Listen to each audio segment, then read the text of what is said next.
Yo guys, it's Slyroh. You already know that today I'm bringing you guys my battle for week 1 of the Pokemon Premier League. It is finally here, season 4 PPL week 1. We made it. I am so excited to be bringing you guys this because I've missed the PPL so much. Unfortunately, we have been given the task of trying to beat Sam Foofoo week 1. So that kind of sucks. So yes, we were playing Foofoo and the Mewcastle United. You may remember him from last season when he beat us. And that was really sad. And I don't want to be sad, so I'm going to try and beat him. We did have to have this match on Showdown because he's moving and doesn't have a Wi-Fi connection for his DS and all that sort of fun stuff. So we did have the match on Showdown. And so, you know, I don't really have like a layout or anything, so if it looks really bad when it's all stretched out, I'm sorry. But this should be the only match to be done on Showdown unless other things like that happen. And of course, because Showdown replays are silly, we see this from Sam's perspective, so it is what it is. If you guys want to see the team analysis and, you know, the reason why I brought everything I did, team analysis video went up yesterday. And yes, today is Monday. Mondays will be PPL upload days this season, so expect a PPL battle every single Monday. So, I think we got that out all of the way. Whatever, anything I missed, feel free to comment, and we'll do that. So let's go ahead and just talk about this battle. And you can see that Sam brought Lantern, Sylveon, Mega Aggron, Haxorus, Starmie, and Mandibuzz. Which is a pretty solid 6. I was glad I didn't have to see Talonflame. I was really happy and a bit surprised not to see Golurk or Roserade. I definitely thought Golurk was coming 100%. Roserade I definitely thought had a decent chance to show up also. But some of the things that I was really worried about, such as Mandibuzz and Starmie, did show up, so it is what it is. Let's go ahead and do a quick recap of my team. From left to right, we do have a specially defensive Cresselia. It does have Psycho Shift, Psyshock, Moonlight, and Shadow Ball, and it has safety goggles in case he brought Sleep Powder Roserade, because, you know, that would be a thing that could ruin my plans, and I didn't want him to ruin my plans, so I was stopping any way of him ruining my plans. I have a specially offensive Victini max.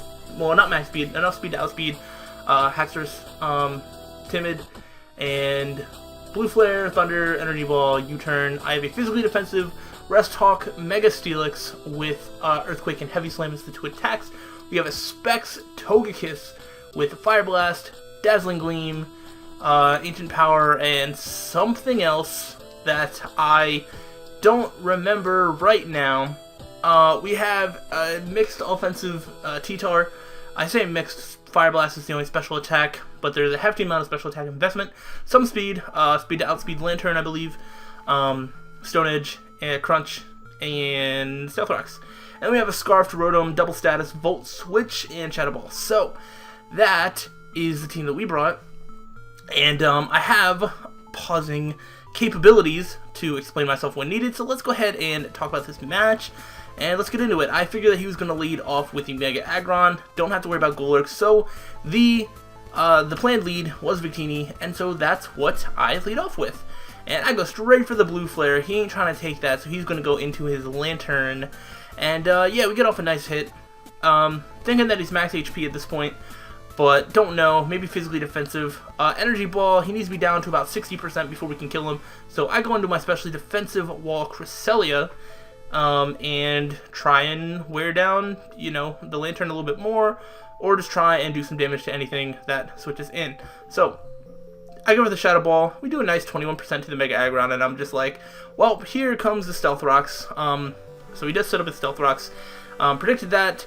Well, I mean, what else was he going to do? It made sense, so I just go back into Victini, fire off another Blue Flare, and does a good amount to the Sylveon that he switches in. So I just decided to go into Steelix because I figured this is a good chance to get my Mega off. I saw the leftovers, so he isn't Specs or anything like that. And you see, he does go for the Shadow Ball to attack that Victini, because I did think about staying in and going for the Blue Flare, but I wanted to get my Mega off, so I did. I went for the Earthquake, not really thinking that Mandibuzz would come in, but it did. Went for foul play, doesn't do a whole lot because I have no attack investment outside of the 4 that's left over from my EVs, and I just kind of want to wear this thing down a little bit, force it into a roost, things like that. It taunts me, I just keep heavy slamming it, get it down to about half. Figure now that he's going to roost, I can get a free switch into something spooky, which is what happens. I go into T-Tar, he goes for the roost, and now we have something spooky. Stone Edge from T-Tar is the most powerful move I have against the Mandibuzz. But I set up my Stealth Rocks because I figured he isn't going to come in, and maybe he has Defog and might want to Defog him away, but he could just have Wrap Spin List Army. I switched into Rotom because Mandibuzz couldn't do that much. I didn't think he was going to go for foul play. That's why. And then I figured that he might go into Lantern, or I just wanted to Will-O-Wisp anything on his team. So that's why I went for the Will-O-Wisp there. Get some residual damage. So now the Lantern is in, but is being worn down by Sand and by Burn, so that's super cool. Until he reveals Rest. This was really annoying because I was not ready for a Rest Sleep Talk Lantern, but that is exactly what he brought, so I can't wear it down the way that I thought I could. So the only way I can really deal with this Lantern is Energy Ball from Victini, which does about 60%. There's really nothing concrete that I have to really deal with this thing. So I just kind of do it back and forth, wait for him to wake up, and then I'm going to Psycho Shift my Burn onto the Lantern when he wakes up. Or if he Volt Switched, I could get the Burn onto something else. I kind of just wanted to force him to have to go for a Rest again at some point. That was really the only reason why I did that, because obviously I know he can get rid of it, but then he used up a turn. And also he got Scald on both the Sleep Talks. I'm really upset about that, but I go into T-Tar here. It goes for the Scald, because I don't really have a lot of Scald switch-ins. And I have the Lumberry, and Stone Edge actually does a lot to Lantern also. I think it might have actually been able to kill from this point. So I do go for the Stone Edge. No, I don't. I double switch. Whoops. I double switch in the Togekiss because I can. I actually don't remember why. Hold up. Hold up. Hold up. So, we've already started to get a little bit behind with the commentary here. But I did go into the Togekiss for reasons I actually don't remember. Why I didn't just go for the Stone Edge there and then possibly go for the Fire Blast on the following turn on this Aggron. That did switch in. But we're in this, and I put Fire Blast on because it was a go big or go home type week. Fire Blast did 85% minimum or 95% minimum. At this point, it was a guaranteed kill. And as you can see, we missed the Fire Blast, and you can see this right here. He heavy slams me. Crits. The crit didn't matter. I don't think. I actually don't know if that matters, but probably not. And takes out Togekiss. Our Specs Togekiss. Specs Togekiss had a 100% chance to take out Mandibuzz within one hit with Dazzling Gleam. Did so much damage with Dazzling Gleam to everything that's not this Mega Aggron, which Fire Blast would have taken out right this turn. Togekiss was going to be such a huge threat for the entire rest of the match, and it goes out just like that, and we are put on a super back foot right now, and I am not feeling confident about my chances at this point, so I go into Victini because that's the next best thing I have to threaten this thing out with, because Blue Flare is also a guaranteed OHKO at this point. So, I believe I do just go for a Blue Flare, and I do kill the Mega Aggron. I don't know if probably because he didn't have really switch-ins to this thing. So he lets it go down, plus I don't know if he needs it for anything else, but now he's going to go into Starmie to offensively scare me out, which he does. I go into Crest because I don't really have that many switch-ins, and if he's, maybe not like a Life Orb or anything like that, it doesn't matter. We got the Burn, got the Rocks, and he takes out my Cresselia, and when your Mon that you brought to switch into something, dies to the thing that it was meant to switch in on, it's very, very frustrating, and Cresselia didn't put in the best showing this week. So we'll have to see how that plays out in future weeks. But it is what it is. But Cresselia does go down, and Starmie is a big threat here because I don't have a Scald switch in. I don't really have a Starmie switch in. I mean, The only thing I have is this Rotom that can offensively scare it out because I'm Scarfed. And by the calcs, I could definitely tell that that Starmie was not Scarfed. Plus, it wouldn't have made sense for it to be. So that's why I go into the Rotom here. And I believe this turn I'm going to go for the Shadow Ball because he doesn't really have Shadow Ball switch-ins outside of the Mandibuzz. And apparently this, because I didn't really think about that. I thought it might be a 2KO, but it's not. So now we have to switch into the Mega Steelix. He goes for the Wish, and I'm like, okay, now he can't OHKO me in any way, shape, or form, so I'm going to go ahead and heal up now. Because I feel like I'm losing this game, but I need to try and get as many kills as possible to bring the differential back, because differential is important in this league, and, you know, we don't want to get too far down. So, I go for the Sleep Talk, and I get the rest. Doesn't happen to Sam, but that happens to me. So that's annoying. This game is not liking me too much. I guess for the taunt, as I went for Sleep Talk and it doesn't work. I actually thought Sleep Talk counted as an attack move for some reason, so not that it mattered. I probably would have just gotten like Rest Again or Earthquake, and I mean Heavy Slam doesn't even do that much either, because you see here, 32%, all that good stuff. But, yeah, so now I am going to go back on T-Tar because I feel like he has to Roost. I don't think he can afford to foul play. So I threaten him out, and I go for the Stone Edge. I saw that the Sylveon was, you know, Wish Protect, Leftovers. I feel like it didn't have much speed. My T-Tar does have some speed on it. Go for the Stone Edge, and I do take out the Sylveon. So T-Tar gets a kill. That's super cool. And then the Starmie comes in. That's super not cool. I don't have a switch in, so I let T-Tar go down. And anytime Starmie comes in, I kind of have to sack something off, go into Rotom, and then do a 50-50 as to whether I want to Shadow Ball or whether I want to Volt Switch, predicting the Mandibuzz to come in. This time I do Volt Switch, predicting the Mandibuzz to come in. Shadow Ball possibly could have worked here also, but what happens is perfectly fine, too. As I go into Mega Steelix, because this is physically defensive, there's no Haxorus in the world that can OHKO this thing, and this one, it looks like it's not even going to 2-hit KO, but we'll never find out because we Heavy Slam it, and it dies. So, Haxorus is gone, Mega Steelix picking up its first kill this season, hopefully the first of many more, but then Starmie comes back in, and you know the deal, we have to sack something, and go into Rotom to spook it out.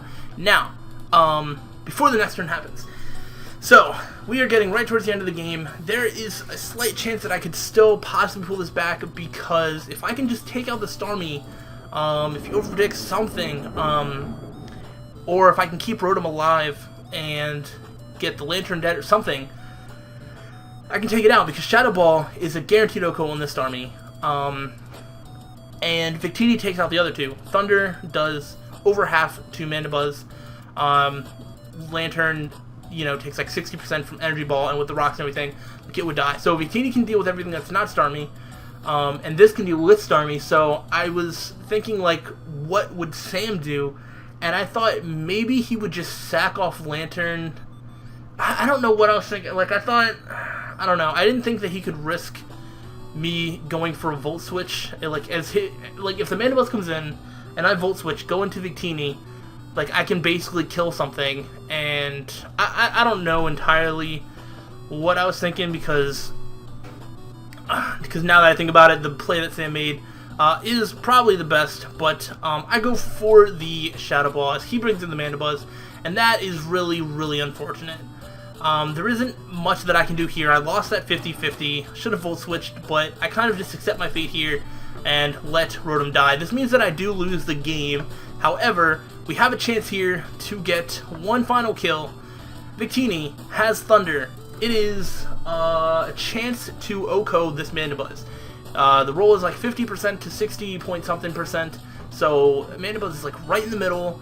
If we can kill that, then we can be super cool and all that good stuff, but unfortunately, what you're going to see here is we go for the Thunder and it lives. But he gets parried. Can we get a full paralysis? No, we can't. And foul play takes us out. Minimum roll is like 55%. So, that is the game. And Sam wins. It's a 3-0 loss for us, but it was really, really close right there at the end. If Rotom could have stayed alive, had I Volt Switched, and then if he like sacked his Mandibuzz, went into Starmie, then maybe I could have, sacked off Victini, and then with Rotom, Shadow Balled, you know, the Starmie, and possibly 2-KO the Lantern. So this game was so much closer than it ended up being. Also, the Fire Blast miss from Togekiss means that Togekiss was dead, and Togekiss would have been a huge threat later on in the game. So I basically just got nothing in my favor. You know, like all the RNG was kind of on his side, and it really sucks. But I know that we didn't play badly, and I did learn a good bit about my team and how it works, how it functions, and how I want to use it in the future. So we're just going to have to pick ourselves up and try again next week to get a win, because we don't want to keep losing, but one loss really isn't that bad. I've lost before, I'll probably lose again, it's fine. We can get over this and we'll just win some more games. But next week is going to be tough because we play Polymac, one of the newcomers to D1. He got promoted from D2 last season. Paul is a good friend of mine, and he's also really good, in my opinion. He always has really good drafts. I think he's a pretty good player. I played him once in like a league-style match, and he absolutely destroyed me. So, not super looking forward to face Paul when it comes to, like, I need a win, but I am looking forward to him in the sense that he's a good friend of mine, and I would love to play him, because I haven't gotten to play him in, like, every season of the PPL. So, there's that. That's going to be next week. But this was this week, so I don't really have anything else to say. We did our best. We didn't get some of the little things in our favor, but this was a great game all around. So, you know, good game, Sam. That was a good match, all that good stuff. But, yeah, I think that kind of wraps everything up. I think I've kind of touched on everything. So, I will leave you guys with this Mandibuzz just flapping away, even though it's paralyzed. But that's going to be it. So thanks for watching, guys, and I'll see you next week. So until the next time, guys, stay sly.